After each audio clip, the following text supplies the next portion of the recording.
Welcome to the Arcane Archives, a new series that talks to creators and the genesis of their creation. For this episode, we talk with Wincy Ong, a past guest of the podcast, where he talks about the inception of his novel, The Indio and the Impaler, Jose Rizal versus Dracula. Enjoy.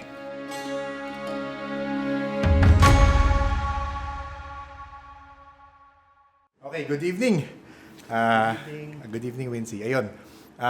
Nag-reach out ako sa iyo kasi sabi ko nga, nung nakita ko recently, kasi hindi mo rin naman kinuwento sa amin na meron kang librong ginagawa, di ba? So, ayun, baka gusto mo kwento sa amin yung lalabas mong book. Kailan? Ayan, sige. In less than 24 hours as of this recording. Okay, yes. So, it's called The Indio and the Impaler, and its first day is tomorrow sa Manila International Book Festival in SMX Convention Center in MOA. Actually, if sipagin kayo, available na siya sa book sale. The main book sale branches. I know SM North EDSA meron na. Pero for fully booked and National Bookstore by September 25 after the festival. MIBF. MIBF. So I'm thinking the marketers want to sell it muna sa exclusive to exclusively to the event kasi may mga engagements din ako doon na signings. Okay. So exclusive event. So yun. So wala pa sa National Bookstore and fully booked, pero sa book sale daw nandun na. So it's called The Indio and the Impaler. So it's called The Indio and the Impaler. Ito yan. Cover by one of my favorite comic book artists, Ian Santamaria from Denmark. Strangely, this is our second work together. Kasi, hindi, mas una to, pero yung unang nagawa namin together was Butiking Pasay. He also did an alternate cover for Butiking Pasay and a postcard na marami sa Podpals listening to the Telebabad tapes. Bumili yung favorite nila yung work niya, ni Ian Santamaria. Tapos, yun, nag-vibe kami. So, lang kami, acquaintances rin kami before. Tapos, when sabi nung summit, we know the perfect guy who can do your cover. Tapos, no guarantees. Actually, Podpals and Paranormal Peeps, si CJ ang original na cover designer. Okay. So, Summit also wanted her to do it. So itong design na ngayon, na parang na-draft na to ni CJ? Hindi. Okay. So, kasi si CJ, medyo nagkaroon siya na stint as a book designer, ewan ko na, collectible item na yung kay Miriam Defensor na set of books. Okay. Yung under ABS-CBN Publishing. So, yun, Summit, I think may project rin siya for Summit before.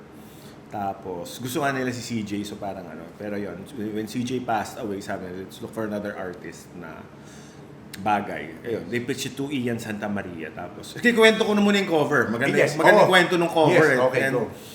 And yun, sorry na nagulat nga ako. I'm not tooting my own horn here. I'm tooting Ian Santamaria's cover kasi feeling ko mas maganda yung cover kaysa doon sa libro. Sa sinulat ko. So if Ian is listening to this, and sorry, medyo over the weekend, yung nag-cover reveal, medyo nag-viral naman. Aminin ko na hindi yung libro ko, yung cover ni Ian, nag-viral. It kumalat sa internet, and Summit is so happy with it na ngayon. And I think they're having plans ngayon of making posters and prints. Kasi nga, hindi nila akalain na Esquire did the article tapos kumalat yung artwork ni Ian. And yun, hanggang ngayon nga medyo may buzz. Medyo may viral nga. So, hindi yung buka, yung yun naman yun eh. I mean, kung ikaw naman pupunta sa bookstore, yun lang naman. Ako naman, ganun rin naman ako na-hook sa cover. Babasahin kong blurb, okay. Tapos yun na yun eh. So, I think one step in, di ba? Hindi, nagulat nga ako, pare. Tapos na yung book, binigay ko na, sabi nila, 2 to 3 weeks kaming on the cover lang. So sinabi nila na parang, ako, medyo bagito ako sa book selling. Yes. Mas importante pa raw yung cover kaysa dun sa loob. Yung bibilhin daw yung... Aray, ano? Hindi, medyo totoo na. Pero totoo. true. Para mabenta, di ba? Oo, Para kasi mabenta. Oo. kung maganda raw yung cover, mas malaki pa raw yung chances na mabibenta yung libro kaysa dun sa story. So sabi, ganun pala yun.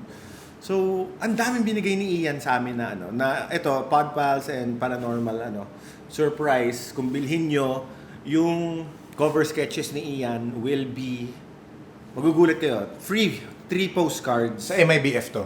No, sa lahat. Sa lahat? Kasi may postcard. Okay. Yun yung parang surprise nung summit for this So, hindi ko papakita dito sa video. Yes. It's a surprise. Nakita na ni Direct Nick kanina yung postcards. Ang ganda tingnan. Sobrang ganda. Yes. Yun, it's collector's item. I think sa first print run, nandito. Okay. First print. It's inside. Lahat nung mga...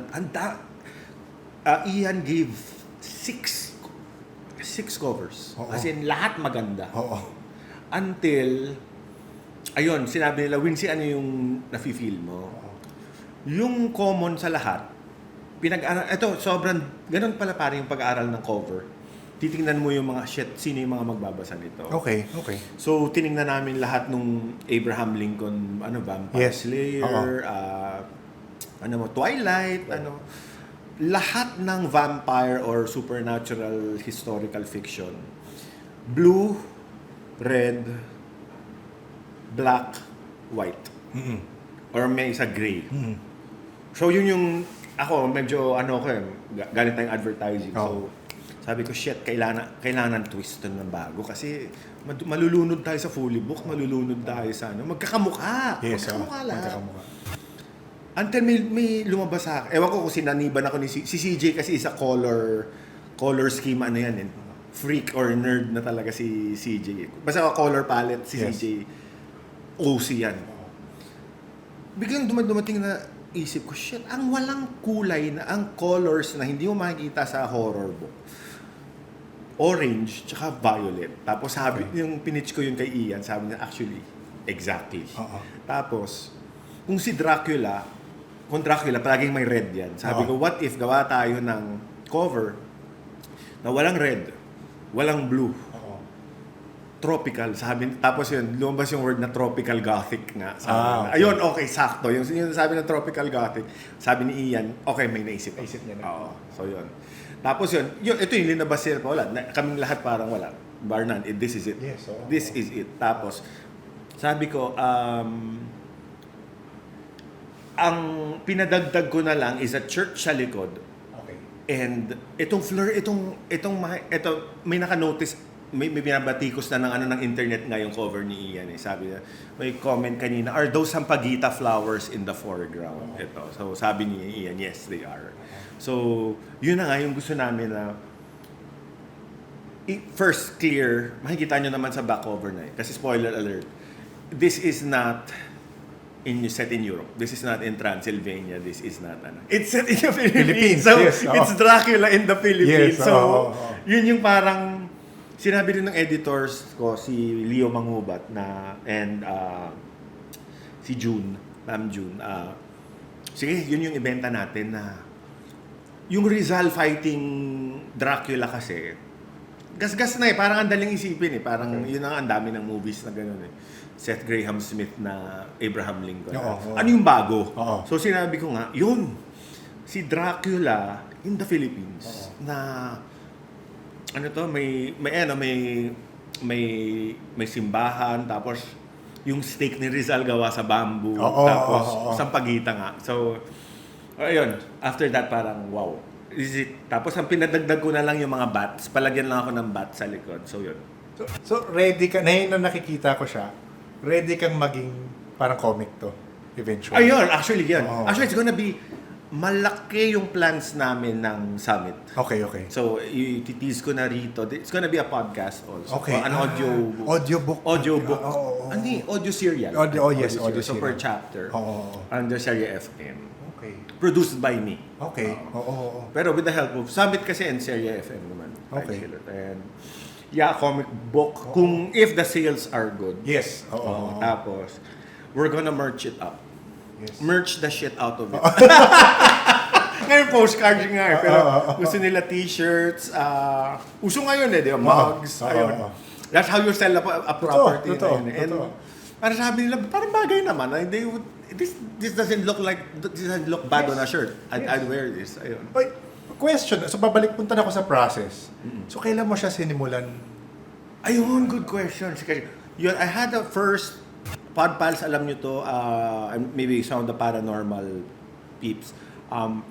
I released a short story collection, Tales for a Rainy Season, in 2020 sa Amazon Kindle mo lang muna yan. Okay. Oh. During the pandemic. Sabi ko, shit, before ako mag 40 years old, I was 38 back then, kailangan ko mag-release ng book. Okay. As a challenge to myself. So yun, slowly but surely, sa Amazon Kindle muna, parang slow launch. Kasi, sarado mga bookstores noon. Yes. So, Ayun, medyo nagkaroon ng following sa Amazon Kindle. talaga. Okay. Tapos yung ko ron, may storya ko ron na kwento ko to kay Earl from Campfire Stories. Jose Rizal meets Sherlock Holmes Okay. during the Jack the Ripper Jack the Ripper investigations. Yes. And weird, si Ambit Ocampo had one chapter from Rizal Without the Overcoat. Yun, yung why was Jose Rizal mistaken as Jack the Ripper. Oo. Kasi nandun siya nun. And, my God, with my research, merong tinatawag na the Whitechapel Committee. Yes. My God, yung pangalan ni Rizal nandun. Talaga? Sa list of suspects nga. Oo. Kasi he was a surgeon. And yung, I don't know, wait, hindi na to paranormal. Medyo Okay lang. to. Okay lang. May mysteries and Oo. okay lang, crime. Okay lang. True Oo, crime. True crime. Yung Jack the Ripper clues na medyo nagtay kay Rizal, 3. Yun na nga, yung it could only have been done by a surgeon na magaling yung kamay talaga. Kasi super precise nung cuts. And may detail dun sa book, tiningnan ni Sherlock Holmes yung pag-agos ng dugo nung biktima to the left para yung to the left yung Spray. agos ng spray Oo. para hindi matamaan yung Nag-slash. Oo. Baka makaalis siya kaagad, walang dugo. Ang makakaalam lang ng surgeon. Tapos, ito yung creepy talaga, my God. May mga linguists and English professors na may iniiwan na papel yung si Jack the so-called Jack the Ripper dun sa corpse nila. May iniiwan siya. Na poems. May poet si Oo, poet si Rizal. Tapos, I think, yung one of the scholars, trinay sila yung iambic pentameter na tinatawag sa poetry. Yung pulso, kung Yes. kung rapper, di ba si Snoop Doggy Dogg, Signature. may signature, oo.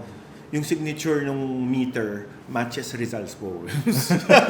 So, yun lang. I mean, masarap isipin. Definitely, it's not him. Yes, It's not yes, him. oo. I'm sure it's not. I'm sure of it. Na-reveal na siguro mga early this year. Oo nga, alam ko through forensics. Yes, diba? through Oo. forensics meron. Pero isang tao lang ba? Isang tao lang daw. Hindi totoo yung 3 sila. Okay. Well, yun ang pinaka-recent. Oo. It never ends naman kaya rin. Totoo. Cold case pa rin kahit. Pero it's true, tapos the third clue, sorry, nabigyan lang ako nag-start yung murders pagkadating ni Rizal sa London, nag-end yung murders pagkaalis niya. So parang yikes, ang ganda. Oo. Ang ganda. So, ayan, so medyo it's called the ophthalmologist's case. Okay. Medyo rin. I wouldn't say viral. Medyo kumalat ng konti nun. Esquire picked it up. Okay. Tapos, nag-number 1 article siya kasi pandemic na sa Esquire. Tapos, ABS-CBN. Tapos, nagulat ako tumawag yung mga news channel sa akin. Na lahat. Inquirer, CNN Philippines. Tapos yun, parang mga 1 week pinag-usapan. Tapos, sabi ni CJ sa akin nun, i-print mo na. Gawin mo ng physical. Okay. May na naman may Lazada na Oo. So 2021, physical print ko na. Okay, so, okay. Yun, tapos, yung Comiket, Yes. ginawa siyang, parang sila yung nag-distribute. Tapos, naka 800 copies na ako. And then I stopped na muna para, tumaas rin yung value ng konti. Okay. Oo. So from there, si Summit, sabi niya, do you have a second book? Sabi ko, yeah, yung Tales for a Rainy Season Volume 2. Okay. Nag-submit na ako 6 stories na. Okay. Tapos yung 7th was yung sequel nung The Ophthalmologist Case. Tapos, the reason ba't sinundan ko pa yon, ayun, during post-pandemic 2022, MIBF, nagkaroon ako ng, yung open na lahat, pwede na, nagkaroon na ulit ng Manila International Book Festival. Yun, nagkaroon ako ng signing sa Comiket for Tales for a Rainy Season. May lumapit sa akin, pare, na I think college na babae. Sabi niya, dala niya yung libro ni Ambit Ocampo na yung saan ko kinuha yung idea ko. Katabi ko si Ambit. Sabi na, can you sign this article? Sabi ko, with all due respect, ma'am, katabi ko si andun, parang 2 tables over si Ambit. Baka sa kanya nyo papirma. Sabi niya, no, I want you to sign this. Hindi nakatingin si Ambit. So, pinirma ko na.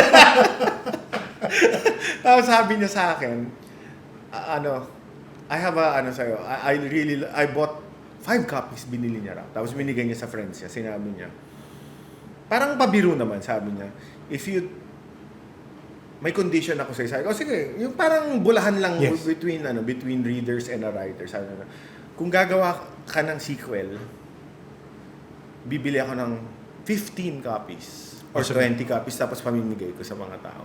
Kung hindi ka gumawa ng sequel, hindi na ako bibili ever ng book. Sabi ko, sige, game. Game. Sige. 15 yan, sure. Sige, yung kantsawan lang. Yes, Pero sineryoso ko. So, yung isang consultant ko sa mga fiction ko, si Dodo Dayaw, Direct Dodo Dayaw, na filmmaker na horror. Pero ako, Dodo, may reader nga na sinabi na yung gawang ko raw ng sequel, yung Jose Rizal. Tapos ang condition niya rin, si Sherlock Holmes raw dapat nandun din ulit. Kasi gusto niya raw yung Sherlock Holmes ko. So sabi ko, anong logical conclusion nito, Dodo? Sabi niya, si Sherlock Holmes pumunta sa Pilipinas. Yun yung twist ko raw. Sabi ko, tama naman, the logical.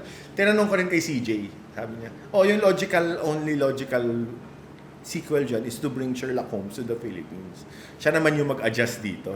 Ang ganda rin ng konsepto. So sabi ko, sige, pag-isipan ko. Until, isa na namang to 2023. Okay. MIBF. Pucha, lumapit na yung summit sa akin. Sabi nila na, may may libro ka na gustong i-pitch sa amin. Doon kung nautal ako, wala kasi. Tapos nabigla ako. Sabi ko, elevator pitch mo naman, no? Nakita ko may Dracula na libro doon. Sabi ko, meron. Si Rizal,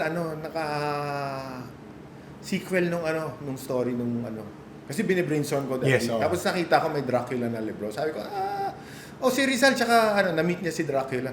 Tapos yung editor, tumawag kay Lisa Gokongwei. Sabi niya, wait, sabi mo? Rizal meets Dracula.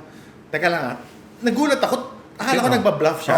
Tinawagan niya si Lisa Gokongwei. As in, di Lisa Gokongwei. Tapos nag-washroom break lang ako. Balik ako doon. Sabi niya, Wincy, wag mong i-pitch kahit kanino, sabi ni Lisa. Sa amin na muna yan. Okay. Yung medyo, ang dali raw ibenta nung concept na Rizal versus Dracula. So sabi ko, sige. Tapos tira na, ilan na chapters na gawa mo? Sabi ko, mga nakaapat na ako. Ayan na, may proof tayo. Pero na-print na, hindi na nila So takbo ko sa bahay, sabi ko, CJ, hala, ano na yung Kwento. Ano na gagawin? Sabi niya, bahala ka. So, 2022? 2023 na to. 3. Okay. So, tawag rin ako kay Dodo. Sabi, mas maganda pa. Tapos sabi niya, si Sherlock Holmes, isama mo na rin na cameo, whatever. Yes, So, ayun, sabi ko, shit, paano to? So, research, so, dasal ako. Dasal ako sa mga spirits, ganyan, whatever. Yung timeline, tinitingnan ko, sabi ko, anong era ni Rizal? Kasi meron na yung Rizal in London, yung una. Sabi ko, ano pa yung interesting era? So, yung bata siya, Tapos, tingnan ko, pinaka-interesting na yung Dapitan. Okay. Yung Exile. Basically, okay. Yun yung 4 years niya na the greatest works niya raw ever na ginawa niya during house arrest. Yes. Kumbaga parang yung exile nun, parang yung Gloria Macapagal Arroyo na and Erap Estrada sa Veterans Hospital. Oo, Ganun. oo, Or oo. ano, Duterte in Dahig. Dahig, oo. Parang ganun. So, medyo ano rin, parang, uy, parang, or Ninoy in US. in the US. Oh, Hawaii ba? Boston. Okay. In Boston. So, parang interesting yun na yun na muna yung naisip ko yung directors tayong dala filmmakers na naisip ko parang ang ganda nung image na parang si Rizal prolific, nakagawa siya ng garden, bawal siya magsulat ng libro, ng novels, pero nakagawa siya ng garden, nakagawa siya ng sculpture, nanalo siya ng loto, nakagawa siya ng mga bahay. Okay. Tapos naging eccentric, parang Leonardo da Vinci guy Okay, siya. oo. Nakagawa siya ng water. Ito factual to. Factual Ito, to. factual to. Water filtration system. Ano pa to? Ayun, naging taxonomist siya. May mga pinangalan siyang mga insects, ganun, and birds. So, sabi ko, ang ganda ng image na productive siya, pero palagi siyang may escort. Okay, oo. Na yung hindi siya in a cage. He's a prisoner, pero productive siya. Ang ganda, kumbaga kung i-frame ko to, lahat ng ginagawa niya, may kabuntot siya na gwardiya sibil. Sabi, shit, ang ganda. Bagong imahe na parang, hindi ko pa nakikita yung Rizal na ganun, yung palagi siyang may escort. Yes, oo. Tapos from there, paano si Dracula? Oo. Then yun yung sinabi, ang ganda ng suggestion ni CJ sa akin na, what if si Dracula is obsessed with the Philippines? Tapos sabi ko, wait, teka, kailangan ko munang i-align yung timeline yung niya. timeline. Oo. Kasi ito, swerte ako pare. Nung kay Rizal, madali eh. Yes. Dahil dun sa Ambit Ocampo Oo. article na Jack the Ripper and Rizal coincided yung timeline. yes, Pero natakot ako doon kay Sherlock na magkakilala na ba si Sherlock Holmes at si Watson nung nandun si Rizal, at si Jack the Ripper. That time, dalawang cases pa lang ang Kay Sherlock. Sherlock and Watson. Tapos, kakapag-roommates pa lang nila. Okay. The year of naging roommates sila, doon pumunta si Rizal sa So parang, uy shit, ang ganda. Hindi pa si Watson tsaka si Sherlock parang nagbabangayan pa. Hindi pa sila besties. Yung nagbabangayan pa. Yes. Tapos, eto, sabi ko, shit, please. Nakuha ko yung dates nung dapitan. 1892 to 1895. Okay. So sabi ko, shit, ito na. Kumuha na ako ng Wikipedia na. Shit, kung yung Dracula, ang timeline ko kasi, yung ginulpi si Dracula ni Van Helsing. Yes, oo. Sumakay siya ng ship, yung the Demeter. Oo, the Demeter. The Demeter ba? Demeter. Oo. Basta yun. Oo, diba? Yung linagay niya yung Yes. sarili niya sa soil Sa soil, oo, para mabuhay siya. Para mabuhay siya. Oo. Kasi duguan siya dun kay... May nagka-movie na medyo maganda. maganda. Oo. Okay, Basta okay alam, lang. Oo. Sabi ko, shit, hindi natin alam Kung saan saan pumunta pumunta. yung ship na yon Yes. na kung yung puro siya, Oo. soil. Siya pare, binuksan ko. 1892! Sabi ko, alright! Kasi yung pagkatapos buntong hininga talaga ako. Kasi nabitawan mo na. Oo, Dracula. Hindi naman kasi, sabi naman ni Ambet, di ba, you can twist this. Yes, Pero yes. masarap pa rin syempre Oo, yung di ba? Pasok. synchronicity to. Oo, parang... Pasok. And sakto yun na parang sabi, sige, okay. Yun yung bato ko kay CJ. Ayan, meron akong in. Nasa siya, C. Bakit siya pupunta sa Pilipinas? So sinabi, nag-brainstorm kami ni CJ. Tama, yung soil. Yung soil niya, yun yung sobrang palagi na lang kung Dracula, di ba? Garlic, Yes. cross, Van Helsing, nagiging bats, nag-hypnotize, mahilig siya ng sex. Marami pang aspects kay Dracula na under-investigated. Yes. Yung isa, bakit na kailangan bakit nagre-repair yung katawan niya with soil? Tapos yun, nag-research ako. Ito pa, synchronicity. Tinignan ko yung map ng Dapitan. Yung Dapitan is one boat ride away from Siquijor. Talaga? So sabi ko po siya, it's writing itself. Oo, yes, yes. So, ayun, naisip ko yung soil. Oo. Baka masyado ka na Oo nga, ma-spoil mo na. spoiler alert. Ma-spoil Pero ka yun, na. sige, At it's least yung basic, related oo. with the magic of the soil of the Philippines. Ayun. O baka naman i-spoil ko lang. Oo. Pero yun, so, ayun, Oo, yes, oo. nag-layer. Tapos, nabubuo na yung kwento. Yes. Tapos, come June 2024, June. Yes. Ano na, sinulat ko na yung ending, beginning. Kumbaga alam na nung editors ko paano matatapos. Okay. Sabi lang nung note ng editor ko, masyadong plot-driven, manipis, Wincy. Oo. Dagdagan mo pa. Tapos yun, namatay si CJ. So yung editor ko pumunta nung wake ni CJ sa Heritage, sabi niya na, Wincy, huwag mo nating pilitin for September. I know, Yes. mabigat sa'yo to. Oo. Pero wag mo rin ibibigay yung manuscript kahit kanino. Yes. Tuloy, the contract stands kahit 2026, 2027. Okay. We really believe in your project. Okay. Yun yung sabi nila. Tapos, tumigil muna ako, nagpahinga ako. Tapos November, ginanahan na ako ulit. Okay. Tapos, tama-tama, synchronicity. I think right after nung podcast na rin natin, na I was consulting mediums, ganon. Yung part na hindi ko pa nasusulat is Rizal learning about the black arts of the Philippines. Ooh, So parang, holy shit, pakanaba ni CJ to na yung mismong chapters na, kasi hindi naman to spoiler alert nakasulat sa likod. Yes.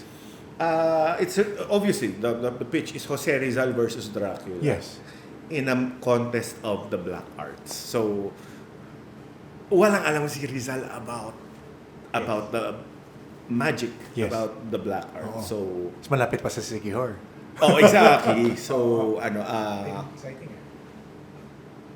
pero sinabi sa kanya, you're the greatest linguist alive in the world right now. Which is sort of true. Siguro hindi naman the greatest, one Oo. of the greatest linguists. Sabi sa kanya nung isang sige. Ano na, spoiler na. Oo, spoiler. You've Basta- been warned. Oo. Sabi sa kanya nung babaylan teacher niya, Okay. you're one of the greatest linguists alive.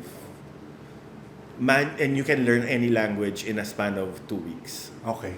Sabi niya, magic is also a language that you can learn. Tapos I'm gonna train you. Think of it as a language. Ayun, so yun na rin naman, I'm spoiling. Oo, tama na So yun, exciting. tama na yun. So yun lang. Yes, Sige, yes. ang dami ko na Oo, ang dami mo na sabi. Pero, so ito question ko. I'm sure tatanong rin to ng mga ibang... I mean, first mag-onboard. Kasi ako mag-onboard ako dito eh. Meaning, babasahin ko from here. Kailangan bang nabasa ko yung part 1, kumbaga? Kasi sequel to technically. Ito, surprise. Okay. Ito, regalo rin ng Summit Summit. Books. The Sherlock Holmes is a bonus. It's here. At sa end. Sa end. It's a Okay. bonus. Parang akala mo tapos na yung novel, tapos boom. We have a treat for you. May letter sila. Sorry. Spoiler alert ulit. Pero maraming regalo yung Oo. Summit sa inyo. At least, nag-invest so talaga kompleto. sila. So Kompleto. kompleto. Okay. Pero more of a flashback. Yes, Na oo. parang, instead na, out of print na yung Oo. libro ni Vinci, hanapin ko pa. Parang, nandito siya. Yung buong, the whole story. The whole story. That's why it's 400 pages. Yes, yes. So, it's 2 stories in one. Wow. So, the Jack the Ripper, So, medyo, hindi siya chronological. Parang flashback. Yes.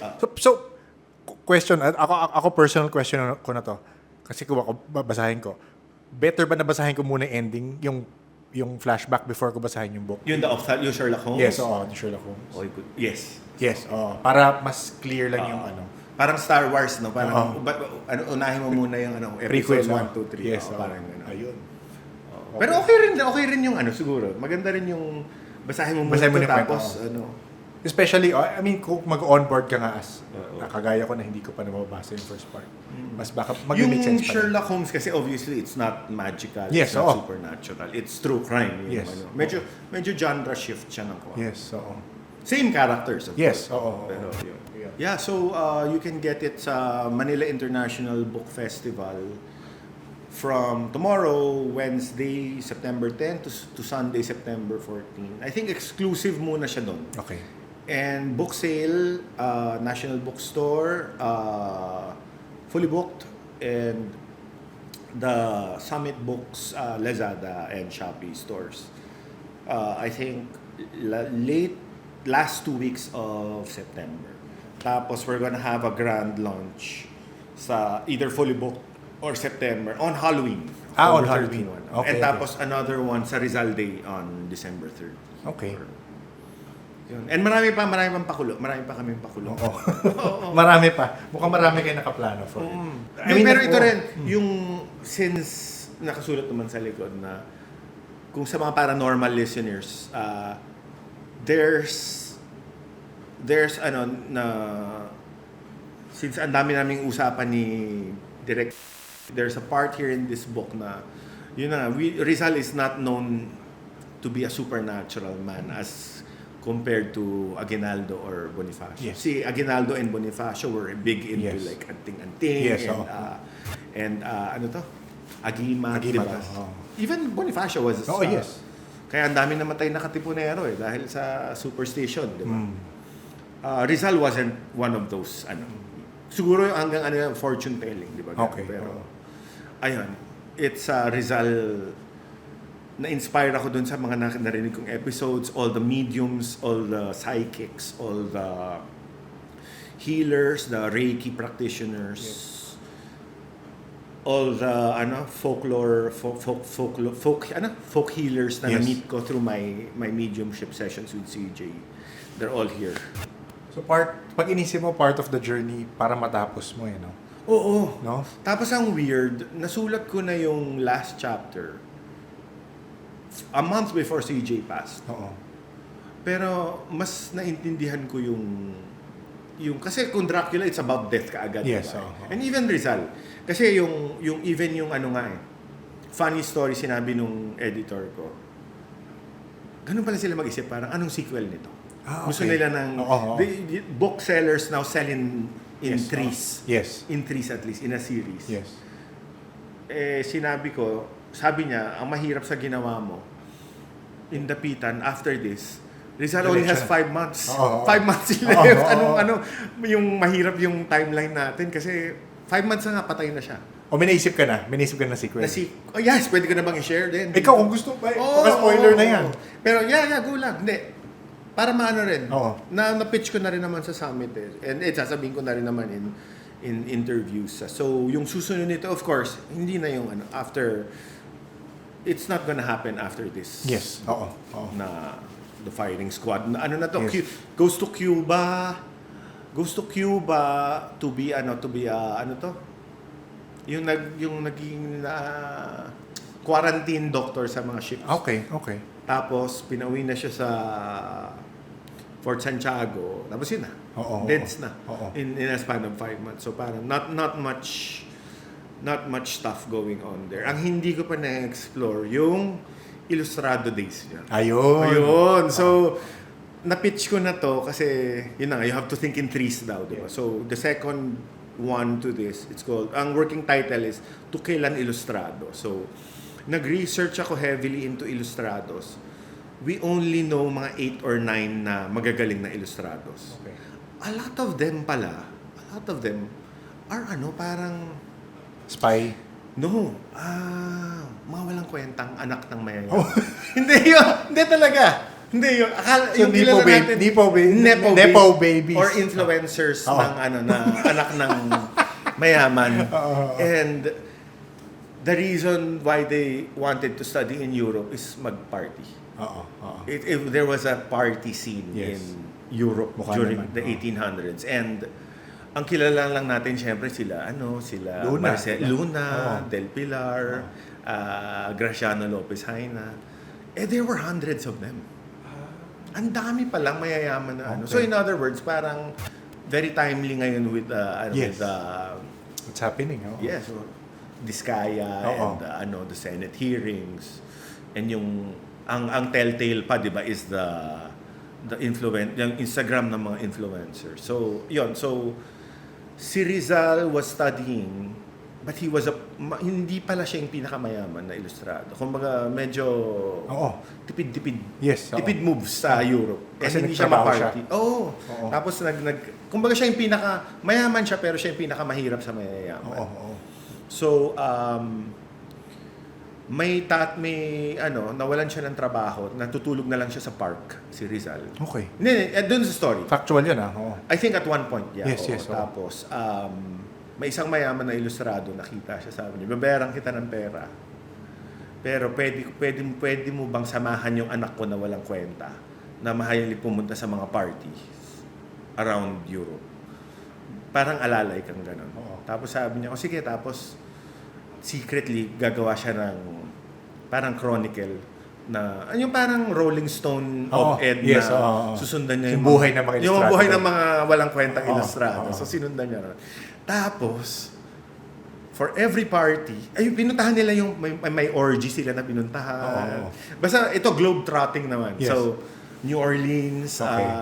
So, genre shift ulit siya. genre shift ulit. Yeah. So more of like a globe-trotting adventure na Rizal going through different parties. Okay. The excessiveness of the 1800s. Na yun na nga, debauchery. Tapos may isang ilustrado na pumapatay ng kapwa ilustrado via supernatural means. Na hindi mo he or she, this ilustrado character can influence accidents. Okay. So, dun sa mga parties, may mga parang Final Destination. Yes, na oo. untraceable yung killer. Oo. Na kaya niyang, medyo may Final Destination Yes. power siya. Mahulog yung chandelier, Oo. mahulugan ng piano, ganon.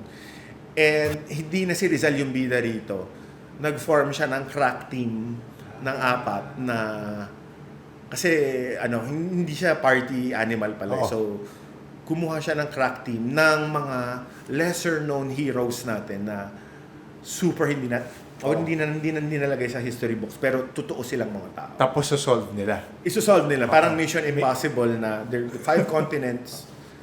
They go to New Orleans to basta may Antarctica cruise ship Okay. scene. No? So excited na ako. Oo. Yun. So na-plot ko na siya actually. So yung may mystical pa rin Yes, oo. element pero yun to kill an illustrator. So, question ko, ano yung, usually yung mga trilogy, may series, the something series. So, may naisip ka na ba na name ng parang trilogy mo? Ang nakikita pa lang namin, yung the letter I. Kasi Indio, Ah. tapos Impaler, Oo. tapos To Kill an Illustrato. Yes, So baka wag mo, sige. dapat I din yung the third one. So, Hindi yan. ko pa naiisip. Malalaman natin yun. Pero yun yung nakikita kong thread. Yes. The I series. Oo. The Indio series. Yun. Thank you for Thank sharing. Thank you, Direk. See you next episode, Pod Pals. Wincy, congrats on your novel. For all the listeners out there, if you want to know more about this novel, you can follow Wincy in his socials. Like he mentioned, you can find the book at MIBF over the weekend. I've always wanted to talk with creators and their fascination with the strange and the paranormal. From my talks with the team behind Lagim, Budget on 13, Direk Carlos zombie movie, Outside, hopefully I get to talk to other creators on their process and maybe inspire others to create more stories that share our culture to the world. That's it for our Arcane Archives pilot episode. See you for our regular programming of Thursdays, 1:37 p.m. on YouTube and Tuesdays, 7 p.m. on Spotify.